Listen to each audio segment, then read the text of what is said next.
463 سال تک یہاں عربی زبان اور اسلام کا دور دورہ رہا، تاہم یہودی ایک اقلیت کی حیثیت سے موجود رہے۔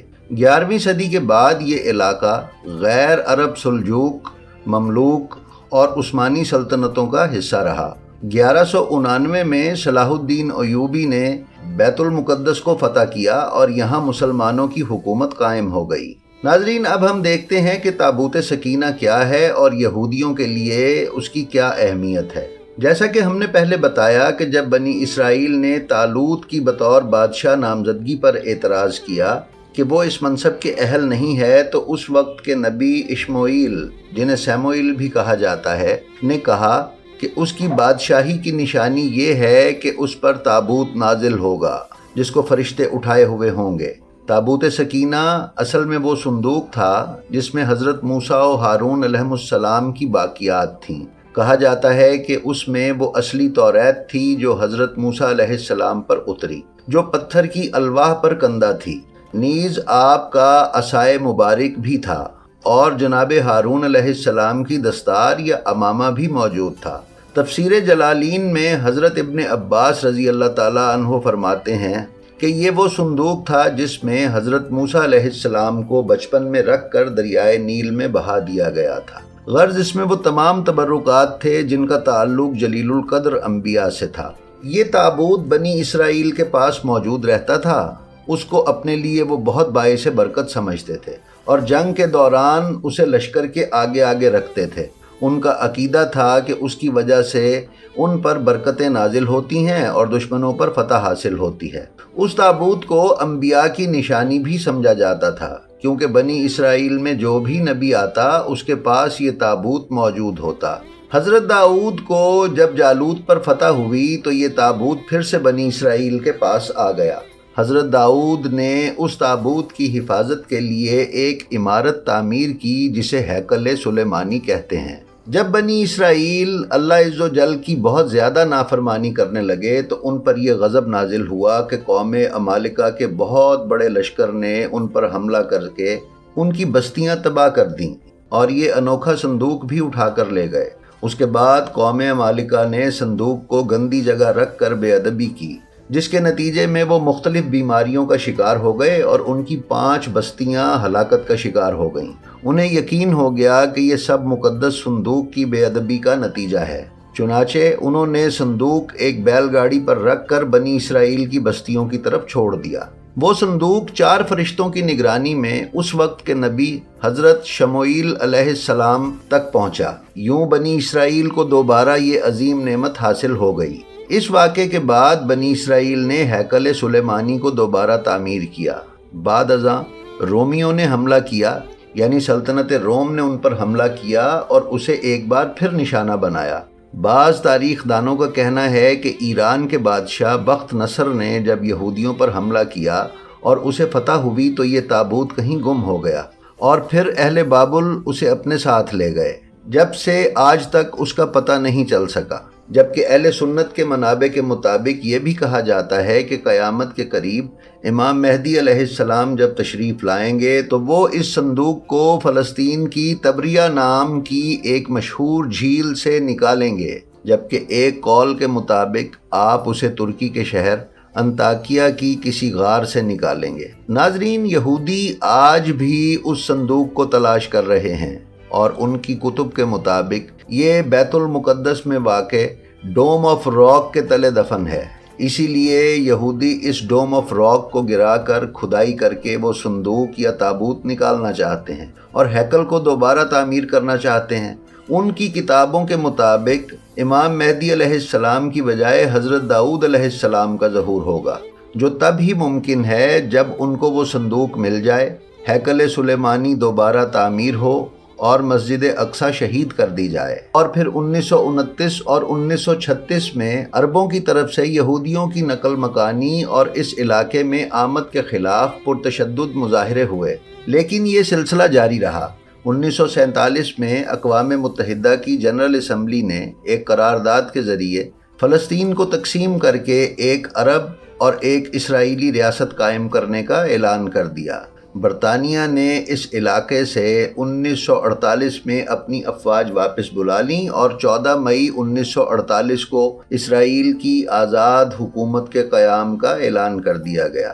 آئیے ناظرین اب ذرا لبنان کی تاریخ پر بھی ایک نگاہ ڈال لیتے ہیں۔ لبنان کا تقریباً تمام علاقہ ساحل سمندر سے بہت قریب ہے اور قبل از تاریخ سے آباد رہا ہے۔ اس کی تاریخ بجا طور پر انسانی تاریخ کہلائی جا سکتی ہے۔ انسان کے لکھنے کا آغاز یہیں سے ہوا۔ پہل جہاز رانی بھی انہوں نے ہی شروع کی۔ لبنان کے پہلے دور کے لوگ فنیکی کہلاتے ہیں اور یہی فنیکی تھے جنہوں نے حروف ایجاد کیے۔ انہیں سامی بھی کہا جاتا ہے۔ یہاں بے شمار انبیاء مبعوث ہوئے، کئی تہذیبوں نے جنم لیا۔ پچھلے کئی سالوں میں بیروت کی تعمیر نو کے دوران جہاں بھی کھدائی کی جاتی تھی، کسی قدیم تہذیب کے آثار برآمد ہو جاتے تھے۔ قدیم تہذیبوں کے آثار بیروت، سیدا، بالبک، سور اور ٹریپولی سے ملتے ہیں۔ 3000 سال پہلے فنیکی اپنے عروج پر تھے، جو اعلیٰ درجے کے جہاز ران اور تاجر تھے۔ انہوں نے لکھائی کا استعمال شروع کیا جس کے حروف تہجی تھے۔ ان کی تجارت اسیریا اور بابل کے ساتھ تھی، مگر تعلقات اچھے نہ تھے اور کئی دفعہ جنگ کی نوبت بھی آتی تھی۔ اس علاقے کو فارس والوں نے کئی مرتبہ فتح کیا۔ سکندر اعظم کی فوجوں نے اسے تاراج کیا۔ پہلی صدی عیسوی میں رومن افواج ان پر چڑھ دوڑیں۔ مسلمانوں نے بھی انہیں فتح کیا۔ جدید دور میں فرانس نے اس پر قبضہ کیا، مگر یہ مکمل طور پر کسی کے قابو میں نہیں آئے۔ لیکن انہوں نے ان تمام تہذیبوں سے بہت کچھ حاصل کیا۔ اسی لیے آج لبنان ایک ایسا ملک ہے جس میں آپ مختلف نسلوں اور مذاہب کے لوگ دیکھ سکتے ہیں۔ یہ ملک ایشیا کے آخری سرے پر یورپ کے قریب واقع ہے، اس لیے اسے ہم مختلف تہذیبوں کا مرکہ کہہ سکتے ہیں۔ ایک بات جو ان میں برقرار ہے وہ ان کی آزادی سے محبت اور جنگجو ہونا ہے۔ چونکہ یہ ایک دشوار پہاڑی علاقہ تھا، اس لیے ہر دور میں اس میں حکومت وقت کے مخالفین پناہ لیتے تھے۔ کبھی مارونی مسیحی یہاں پناہ لیتے تھے تو کبھی دروز لوگ اسے اپنا گھر قرار دیتے تھے، اور کبھی مسلمان شیعہ اس میں حکومت وقت سے جان بچانے کے لیے پناہ لے لیتے تھے۔ عثمانی سلطنت کے دور میں یورپی اقوام نے ایک معاہدے کے تحت یہاں تبلیغ کی اجازت لے لی تھی جو ترکش خلافت نے دی تھی۔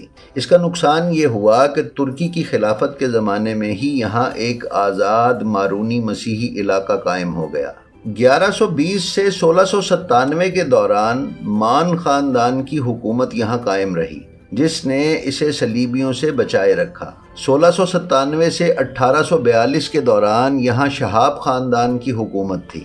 اس دوران اس علاقے کی تجارت میں بہت اضافہ ہوا، خاص طور پر ریشم کی تجارت یورپ سے ہوتی تھی، چونکہ اشیاء تجارت فرانس کی بندرگاہ مارسیلز، جسے ماغسائی بھی کہا جاتا ہے، کے راستے ہوتی تھی۔ اس لیے آہستہ آہستہ اس علاقے میں فرانسیسی اثر و رسوخ بڑھنا شروع ہو گیا۔ فرانس اور برطانیہ نے لبنان کے حکمران شہاب خاندان کے خلاف ایک طرف تو ترکی کو ابھارا اور دوسری طرف لبنان کے مارونی مسیحیوں کو۔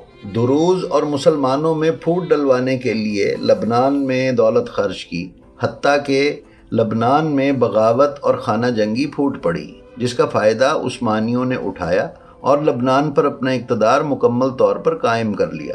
مگر فرانس کے اثر کے ساتھ ساتھ عثمانیوں نے لبنان کو مسیحی اور دروز ضلعوں میں تقسیم کر دیا، مگر خانہ جنگی کو ختم نہیں کیا جا سکا، جس کی بنیادی وجہ فرانس کی مارونی مسیحیوں کی مسلسل امداد تھی۔